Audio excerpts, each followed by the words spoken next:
বিরক্ত হয়ে এখন ডক্টর ইউনূস পদত্যাগ করতে চায়। শুনছেন না?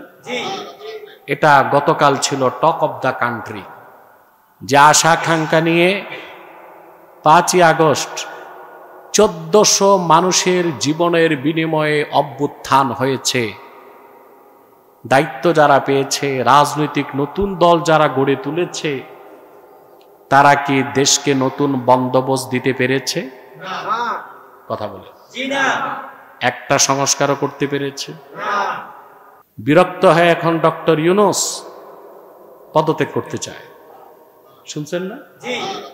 এটা গতকাল ছিল talk of the country. Yunus সাহেব পদত্যাগ করতে চায়। একটা বয়স্ক লোককে দায়িত্ব দেওয়ার আগেই তো বোঝা দরকার ছিল পারবে কিনা। কারণ একটা ব্র্যান্ড নিউ গাড়ি, এটা কাঁচা ড্রাইভার চালাইতে পারে, আর 10 বছরের পুরান গাড়ি সিনিয়র ড্রাইভার লাগে। তো একটা যুদ্ধ বিধ্বস্ত বিপর্যস্ত দেশ পরিচালনায় এমন লোককে দেওয়া হয়েছে যিনি জীবনে রাজনীতি করে নাই, এই জন্য উনি আর পারতেছে না। তো অবস্থাটা কি হয়েছে জানেন? এই যে পদত্যাগ করতে চাচ্ছে, এতে আমার অনুভূতি কি? বলতে পারেন যে ইউনূস সাহেব পদত্যাগ করলে আমার অনুভূতি কি হবে? আরে ভাই, বাস 100 কিলোমিটার গতিতে চলতেছে, আর ড্রাইভার যদি বাস থেকে লম্ফ দিয়া বাইরে চলে আসে, বাসের কি অবস্থা হবে? যাত্রীরা, একটা প্লেন আকাশে টেক অফ করছে, মাঝ আকাশে যে পাইলট যদি লাউড স্পিকারে বলে আমি এখন প্যারাশুটে জাম দিচ্ছি, আপনাদের প্লেন আপনারা সামলান, ডক্টর ইউনূস ওই রকম কাজ করতেছে। দেশকে মাঝামাঝি অবস্থায় এনে উনি এখন পদত্যাগের হুমকি দিচ্ছে। না, পদত্যাগ করাই সমাধান নয়, এখনো সময় আছে। আপনার উপদেষ্টা মণ্ডলীতে যেগুলো ভারতের দালাল, মার্কিন দালাল, ইসলামের শত্রু, তাদেরকে ঝেড়ে মুছে সাফ করেন। নতুন উপদেষ্টা মণ্ডলী গঠন করে নীতি নির্ধারণ করুন, যেখানে স্টেক হোল্ডার হিসেবে ইসলামপন্থীরা থাকবে, জাতীয়তাবাদীরা থাকবে, অন্যান্য বিভিন্ন রাজনৈতিক দলের প্রতিনিধিত্বমূলক একটি নতুন উপদেষ্টা পরিষদ গঠন করুন। আশা করা যায় আপনি পুরাপুরি সফল না হলেও মোটামুটি সফল হবেন।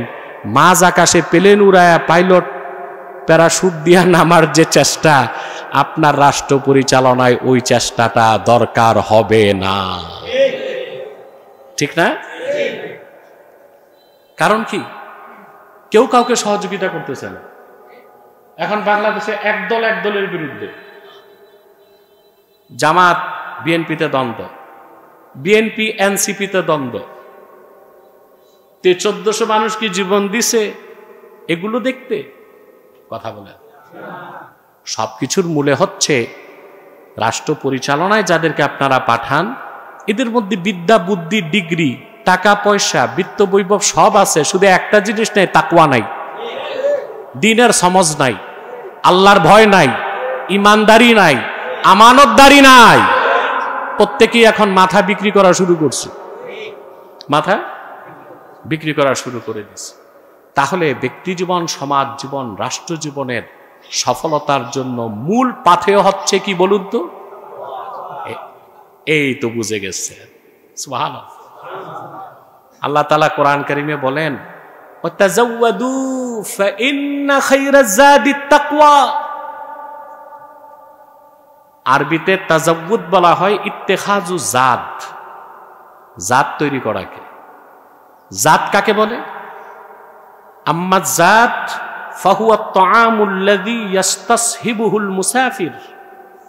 মুসাফির যখন ঘর থেকে বের হয়, সাথে যে জীবন বাঁচানোর জন্য প্রয়োজনীয় খাদ্য সামগ্রী রাখে, ওইটাকে বলা হয় জাদ। কথা বলেন, কি বলা হয়? জাদ। আল্লাহ হুকুমটা করছেন মূলত হাজিদেরকে। কাদেরকে? যারা হাজি, আল্লাহ তাদেরকে বলেছেন তোমরা যারা হজ করতে চাও পাথেয় তৈরি করো। এই জন্য আল্লাহ হাবিব সাল্লাল্লাহু আলাইহি ওয়াসাল্লামের নূরের জামানায় সাহাবা একরাম শুকনা গোশত, ছাতু এগুলো হজ করতে গেলে সঙ্গে রাখতেন। হুকুমটা হাজিদের জন্য খাস, বাকি সবার জন্য আম। আমরা প্রতিটা মানুষই মুসাফির। আমরা কি একটা সময় আপনি কিন্তু এই পৃথিবীতে ছিলেন না, আপনার কোনো এক্সিস্টেন্স অস্তিত্ব ছিল, তবে আপনার রুহুটা ছিল আত্মার জগতে, ঠিক না? ওখান থেকে আপনি পৃথিবীতে এসেছেন নির্ধারিত সময়ের জন্য। আবার এখানে আপনি স্থায়ী নয়, আপনাকে আরেকটা জগতে যেতে হবে, আলামে বারজাখ, কবর জগতে। ওখান থেকে আপনি যাবেন হাসর ময়দানে। ওখান থেকে আপনার দুইটা ডেস্টিনেশন, হয় জান্নাত নয় জাহান্নাম। তা আমরা আছি কিসে? সফরে।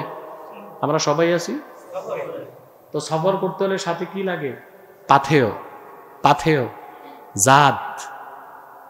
আমাদের এই যে সফর আমরা শুরু হয়েছে আত্মার জগৎ থেকে, তা শেষ হবে জান্নাতে পৌঁছা পর্যন্ত, আর কিসমত খারাপ হলে জাহান্নামে যাওয়া পর্যন্ত। আমাদের এই দীর্ঘ সফরের পাথেয় হচ্ছে তাকওয়া। সুবহানাল্লাহ। এই জন্য আল্লাহ বলেছেন, ইয়া আইয়ুহাল্লাযীনা আমানুত্তাকুল্লাহ, ঈমানদারগণ আল্লাহকে ভয় করো। দ্বিতীয় নির্দেশ, ওয়াকুলু কাওলান সাদীদা, সত্য কথা বলো, হক কথা বলো।